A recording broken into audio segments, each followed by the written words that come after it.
Some of the difference in casting Skagit versus touch and go, which you can do with the same line setup if it's not too heavy. All right, a couple videos back I made I shared about ugly or practical underhand casting, in parentheses ugly, okay? And one of the guys pointed out very astutely that I wasn't bottom hand dominant, which is what you do in underhand casting. He was totally right. The video is mostly about stirring the pot, but if you're gonna do underhand casting, it should be totally bottom hand dominant.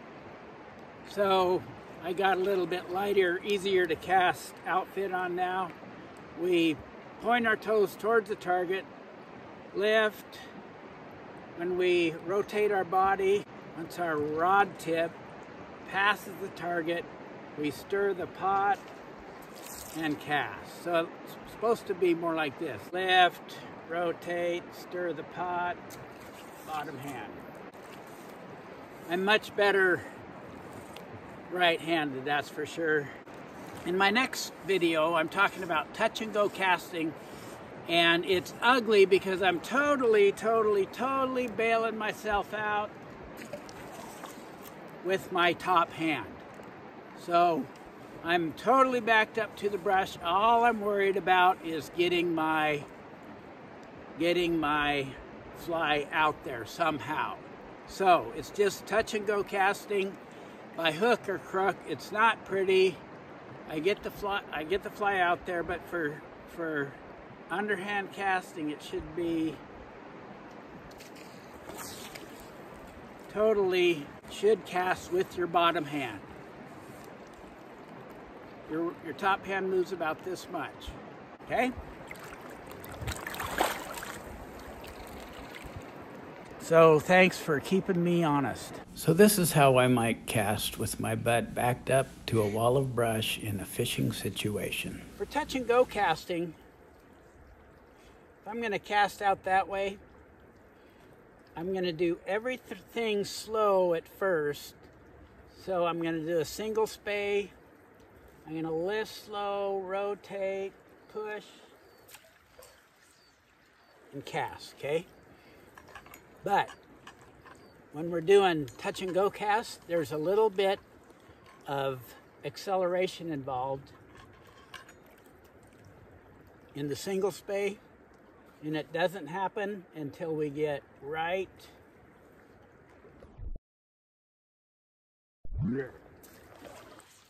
okay.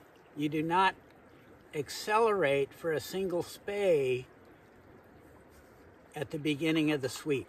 Let me just say right here and now, if you're doing strict underhand and you have a short scanty head with a long leader, you really don't need to accelerate at all in the sweep of a single spay type cast, touch and go. We're going to wait and do our acceleration after we rotate towards the target. So if my toes are pointed at the target where I want to cast out there, I'm going to go nice and slow the first 2/3 of the cast. I'm going to lift, sweep, and then right there.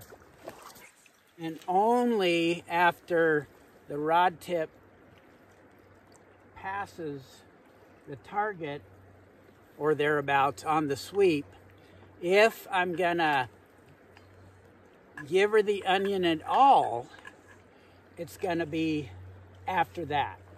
So I'm gonna go lift, rotate, give her the onion right at the end of the sweep. Lift, rotate, sweep, give her the onion and cast, okay? You don't really bend the rod much till after you pass the target. Okay? But for Skagit casting, I'm going to Skagit cast and do the same thing. I'm going to point my toes to the target, of course. Okay? and I'll set my anchor out in front of me. But when I begin to sweep, I'm going to go immediately to the speed of the sweep at the beginning of the cast. I'm not going to accelerate. I'm going to maintain a constant speed during the sweep. So I'm going to set my anchor, dump my line. I'm going to sweep out and around the sweep at the same speed throughout, okay? We don't accelerate. Well, I don't really accelerate in a Skagit cast. I want to start my peel with my white mouse or white rat or my rooster tail. I want that to start immediately and maintain that speed throughout the sweep. Now I might kind of pulsate the power throughout the cast. You know, one continuous motion doesn't have to mean one continuous speed. It can, but you might sweep and then slow down when you drift from the sweep to the forward cast, because you're going to sweep and then drift around, and then when you cast, you'll accelerate to a stop, or at least accelerate and bend the rod. So I'm going to dump my line, and then I'm going to peel hard out and around and cast. So you peel, continue that speed of the peel. You don't accelerate hard. You just start the peel and keep it, and then it's kind of a maintain constant tension, but don't accelerate. Touch and go. You're going to lift and sweep and accelerate right there. Only after the rod passes my body. Rod tip passes my body between me and the target, okay? Lift, not till here. That's when I'm going to accelerate, only at the end of the sweep. Whereas a Skagit cast, I'm going to get that light route right away, out and around, and cast, okay? Here's another thing about the Skagit cast that is very helpful.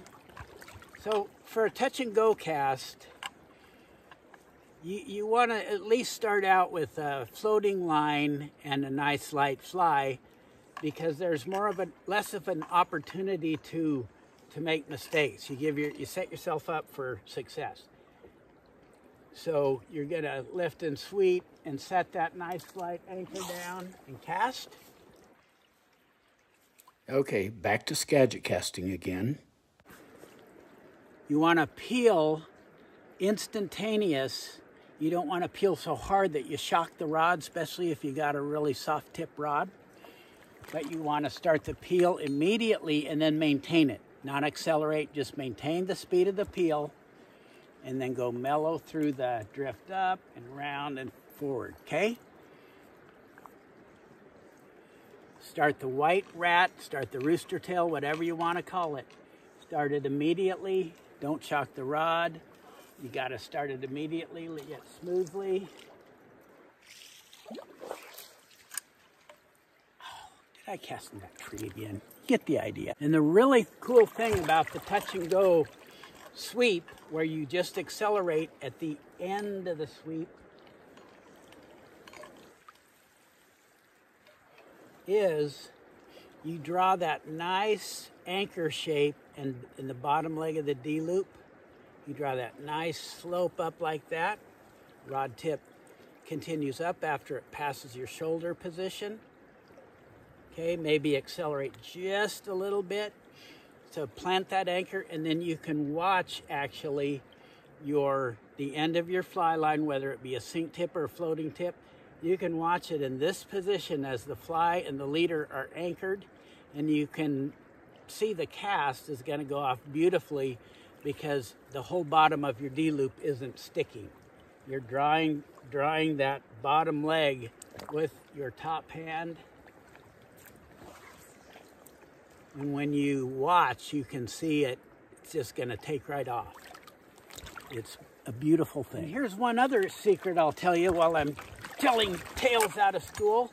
Maybe blasphemy to some, but it is true that if you sweep in a climbing curve when you're doing a touch and go cast and setting that anchor, accelerating right at the end of the sweep and the beginning of the circle up or the drift, which if you're accelerating into the drift, it's technically not a drift, but you can accelerate from the end of the sweep to the beginning of the drift and stop right there, or just chill a little bit right there, and that will draw that bottom leg of the D-loop and draw the anchor like this, so the fly is in the water, but the appropriate line is anchoring with the fly and the rest of it's up in the air. So when you accelerate, you can see right where you need to stop, okay? You lift and then accelerate, wait, cast, or don't wait, just slow down. Or the idea is if you watch it and draw it and accelerate right to there, you don't want to accelerate around and make that D-loop over rotate. You can only do just a little bit.